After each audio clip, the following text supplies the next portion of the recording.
It's David with Oklahoma Ham Radio, the YouTube channel, and oklahomahamradio.com. Let's see, we've completed step 4 now. And step 4, like I said, was a bit more complicated than step 3. Step 4 involves winding toroids.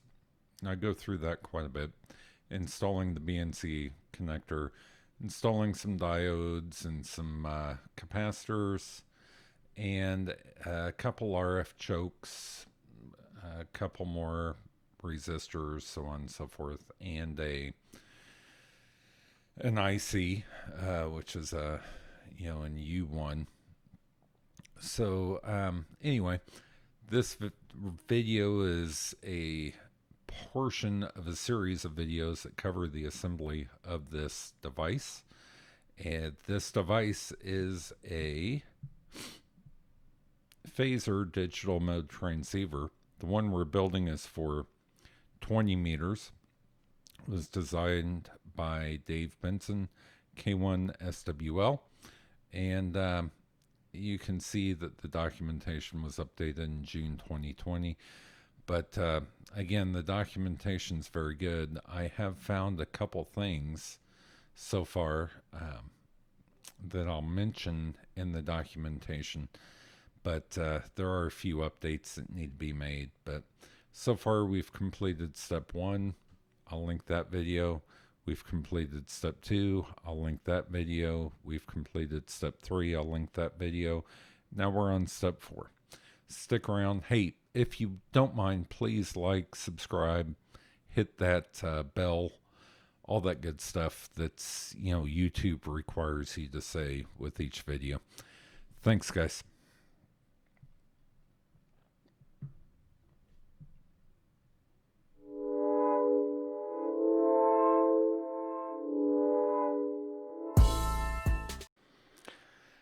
If you've stuck with me this long, you must be building one of these.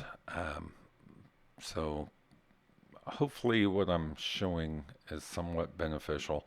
Here I'm installing C1 and then D2 and D3. Make sure that you get those properly oriented because, yeah, those are diodes. They kind of got to be in the right order or facing the right direction. It's called polarity, I suppose. Next, I'm installing C22, C23,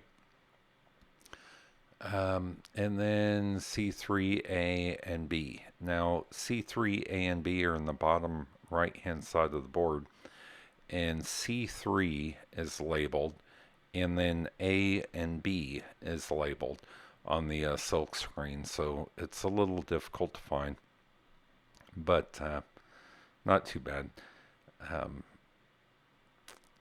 So here I'm just going through reading directions, reading instructions, making sure I get things right, finding components, figuring out where they go, so on and so forth. So let's see, that looks like it is probably potentially L1, or it could be C5. I can't remember. Looks like maybe that in that area is where one of the chokes are.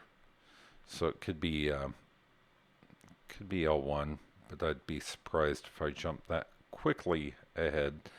It could very well be C3A and B. They're both in that portion of the board. So we'll find out.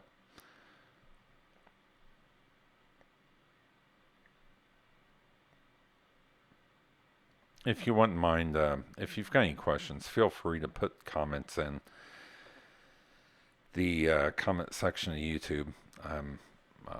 I do watch those. If you've got questions that maybe I can help with, I'm more than willing to help out anyone who's going through this build or has just questions in general about what I'm doing.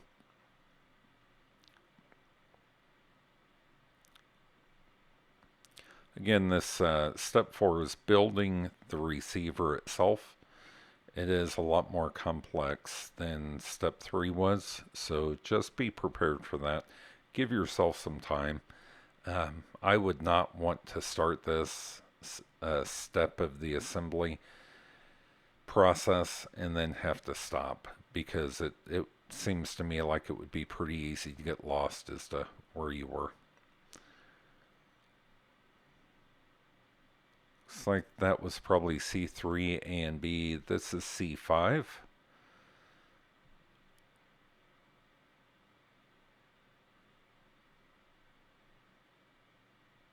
I believe. Let me grab the board real quick so I can see where we're at in the video versus what's on the board.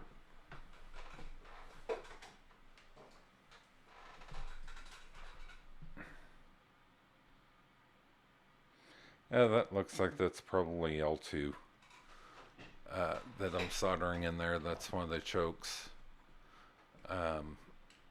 Then we got some resistors coming up after this. So you do a lot of work in the bottom portion of the board, and that way, that's where a lot of the receive portion is built. Pretty much across the bottom of the board in general.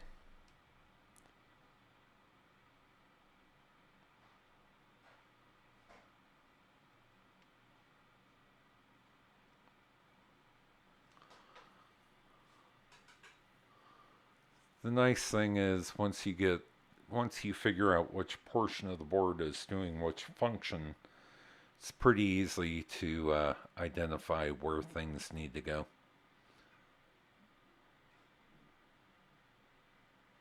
Let's see, that looks like it may be R22.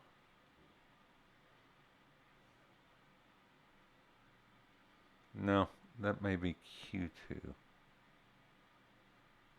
Not for sure what I'm soldering there, to be quite honest.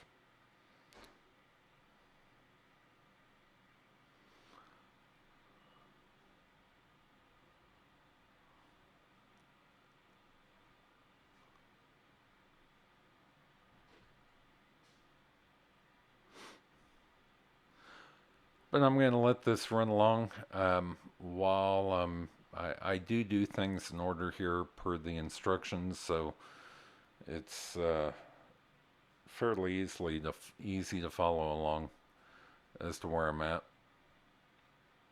Although I seem to be having some trouble doing that. I'm the one whose video it is, and still can't seem to follow along.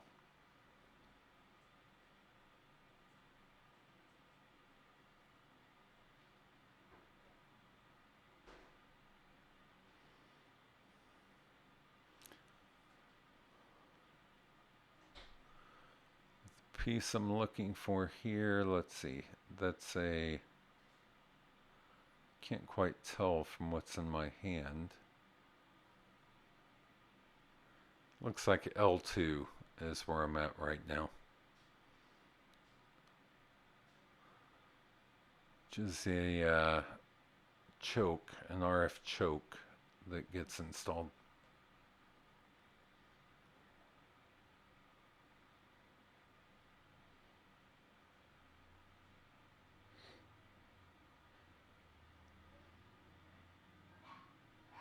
That RF choke does loop around.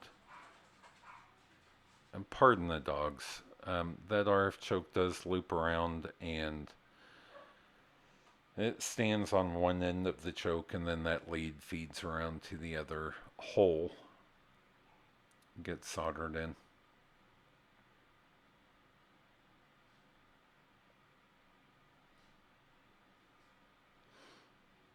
Trying to remember any gotchas that I found along the way. I don't think that there was any in this section. The next section I know that there is. There are a couple of things that are not marked. Actually, let me go back. On those RF chokes, make sure not to make a sharp bend in those. Make it a nice rounded bend. But that if you do a real sharp bend, then you can actually damage L1 especially. L2 is the same way.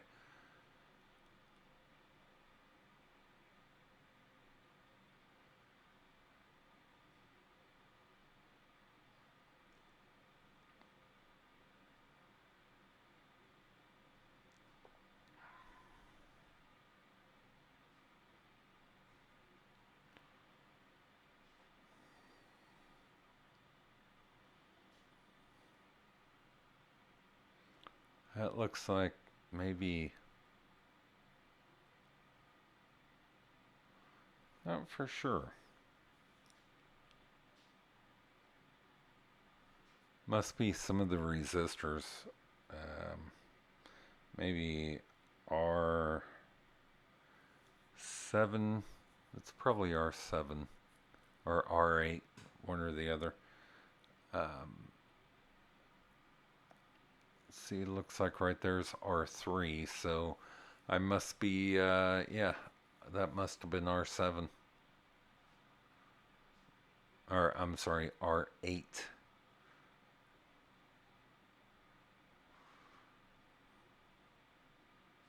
One thing I do a lot of is inspecting what I've just soldered.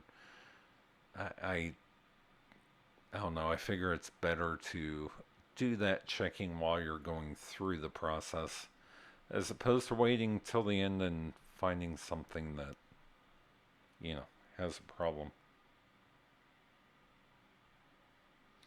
It's like there I may be on R1 or R2. It looks like R1 there.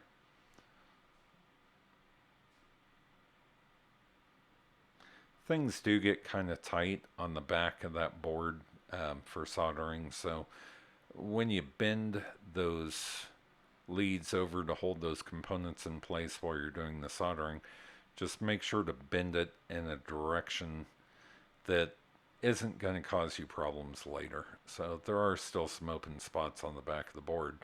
Um, so bending it in a direction that allows you to get to the, you know, pad very easily to solder is important.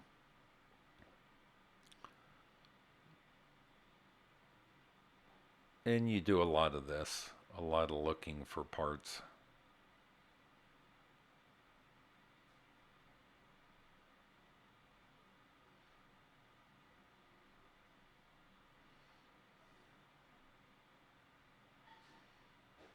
And a lot of this, trying to pull parts off of that tape that they use.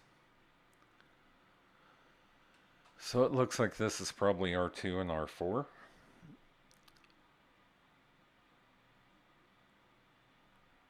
R2 is down there by U1 in the bottom right hand corner.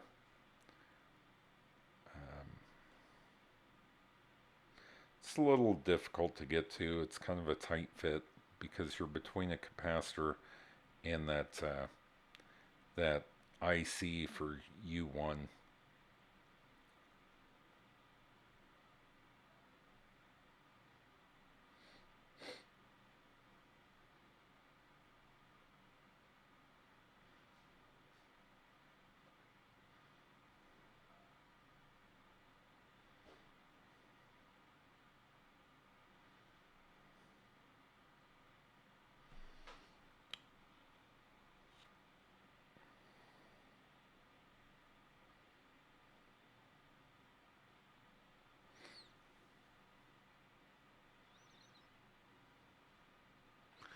When I solder those on, I put the soldering iron on, let's say, the right side of the pad touching the leg, um, and then touch the solder to the left side of the pad touching the leg and let that solder flow through or flow around that component and around the pad that I'm on. What that does is gives a good mechanical bond, but also a good electrical bond to those devices or those components. And that's just circuit board soldering 101 for through hole stuff. It's It's the way you're supposed to do it. So you want the, you can Google this, but the pad should have, solder on it, and the device should have solder on it, or the leg of the device should have solder on it. And it should look kind of like a cone.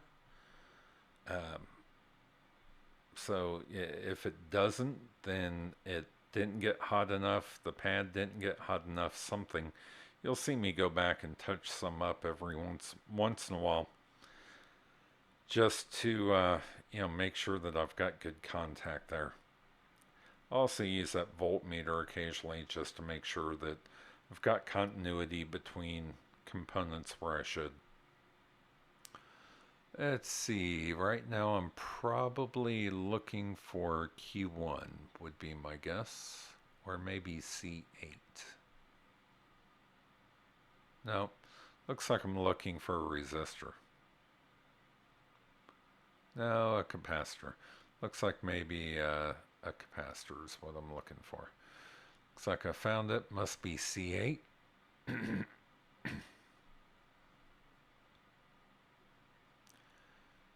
Have to say, I know this is incredibly boring for people who don't like,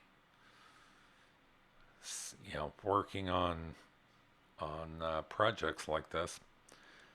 This is part of ham radio, part of electrical engineering. Some people call this, it looks like a capacitor that I'm putting in. Some people call this, Legos for engineers or Legos for geeks or whatever you want to call it. I enjoy it because what I get out of it, to me it's to me it excuse me, to me it's kind of like art. But at the same time it serves a purpose, has a function, and to me it's pretty cool. It's interesting how all of these electrical components can, basically make decisions and do things, whether it be robotics or radio or whatever. I do enjoy this type of project. Looks like this is maybe Q1. Yep, that's Q1. That is another one of those transistors. You don't want to get it too hot. So just kind of tack it, and then just real quick, and then my finger is on the back there, feeling to see how hot that transistor is getting. I don't like to get those things hot at all. So you'll see that I do a little bit of solder, feel it, make sure didn't get it too hot. Go back, clip. I may end up going back and touching it up if I need to, but normally that process works pretty well.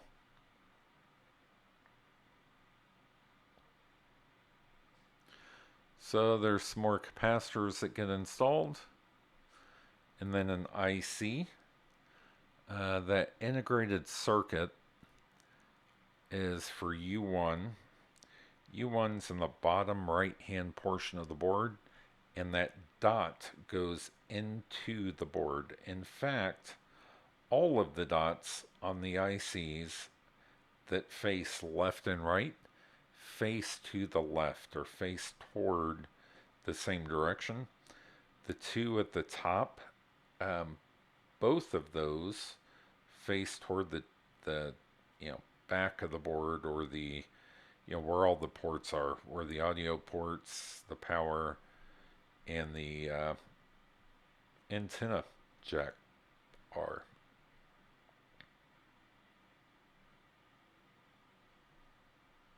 And when I say face, that's where the dot is, or where the notch is on all of those.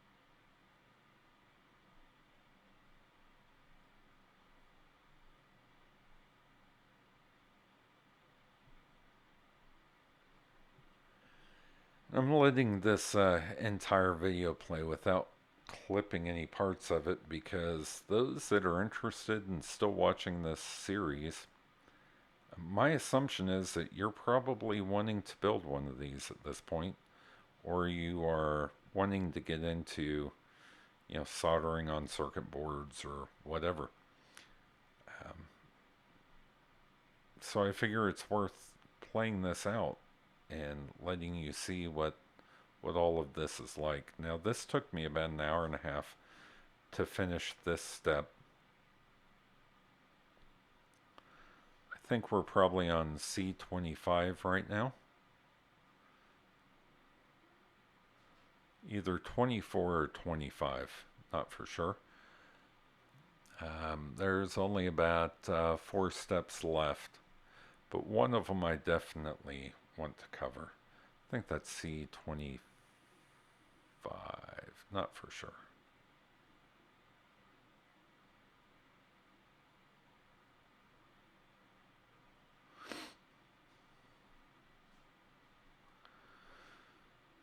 Let's see if this is it.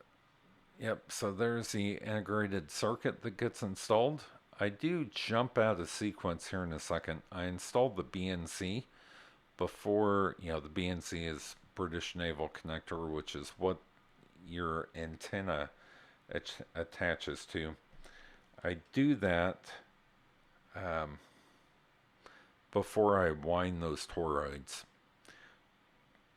And I will slow this down when I get to the toroids because I want to talk about winding toroids a little bit. That does scare some people. Installing the BNC connector shouldn't scare you. It's a very simple install. There are 2 posts on that BNC connector that are just for stability. Go ahead and solder those on. That will give, something to help hold that BNC connector in place apart from the case. So here I'm working on the toroid. So I've got the 2 toroids out and I got the red wire. And here in just a second I'm going to slow this down again so that I can discuss what's happening here.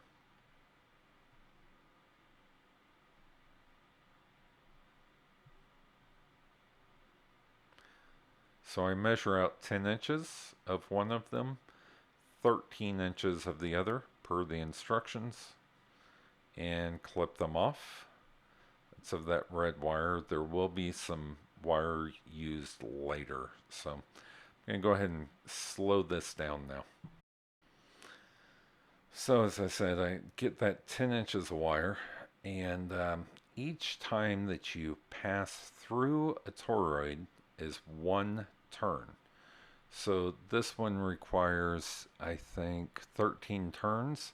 So that's 2 turns, even though the wire only appears 1 time on the outside. So first pass through is 1 turn. Second pass through is 2 turns. This makes 3 turns, so on and so forth. Now, try to get the spacing even when you wrap toroids. It's hard to know how much spacing you're going to need. Also, you need to leave some hanging off the end because that's going to go through the board and get soldered. So here I am, if we were to count those, if we were to go back and count, you would see that I wrapped 13 turns on that toroid. And you don't want to get it crossed, or you want it to just loop through that toroid evenly spaced all the way through. What I do is use my thumb and finger to make sure, on my left hand there, to make sure that I'm not crossing back over one of the other wraps that I've made on that toroid, or one of the other turns. I do pull it snug when I pull it through the toroid. I find that helps hold it in place better. So when you get done wrapping that toroid, you're going to have to strip the enamel off of the off the cable because they put this enamel on the cable, which is good, um, but you have to scrape it off before. So this one I'm going to wrap 14 times, which goes into L6. So I try to consistently wrap in the same direction. So the first time I wrap all the way around is actually the second pass through the toroid. So that's 2. So if you were to count the bumps on the outside of the toroid, for 14 turns, you're actually going to have 13, oh, I don't know how to describe it. The wire is going to look like it passes through 13 times. Actually, it's 14 because that first pass through does count. So don't get confused there. And I show you at the end. You can pause when we get there so that you can see what those toroids look like for the 20 meter build of this antenna. So here I'm just struggling a bit to keep spacing like I want it, but it's not too bad.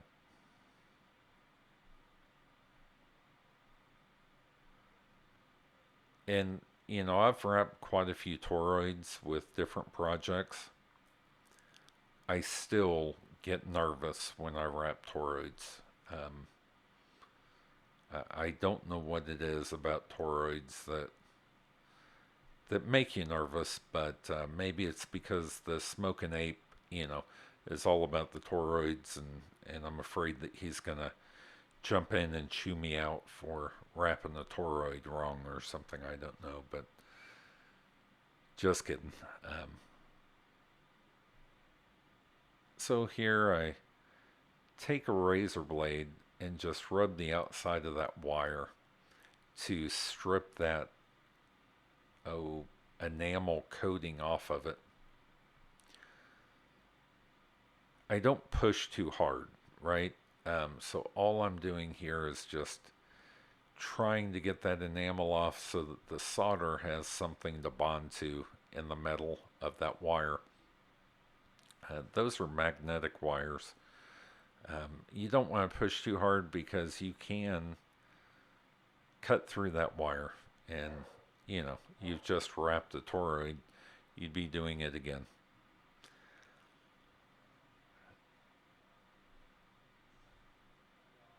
So here I'm cleaning up that metal, and then here I do the same for the other one.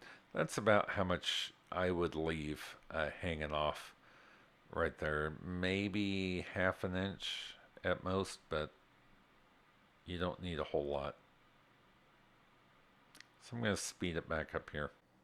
So coming up, I show a close-up of the toroids. I'm going to slow it way down so you can see them.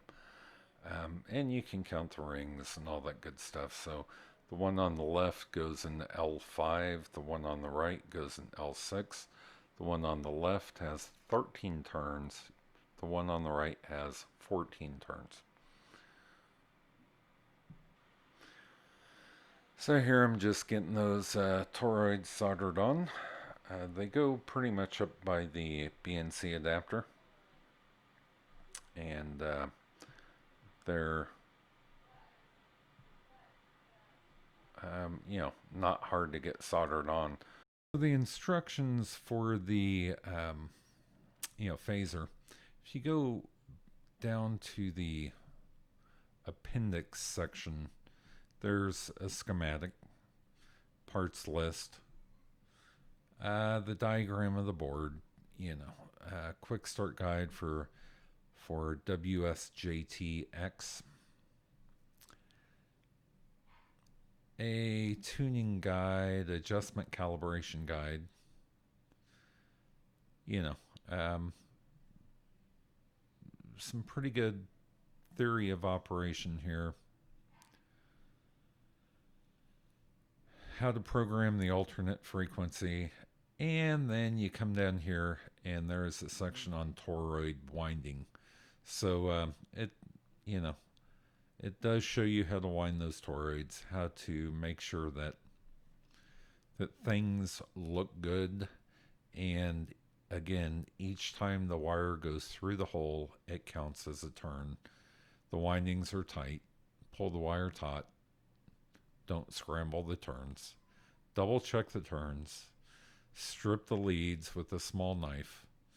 And once the leads are prepared, make sure the turns are evenly spaced. So all of those things I mentioned, they're actually in the manual. Let's see, what page was that? On page...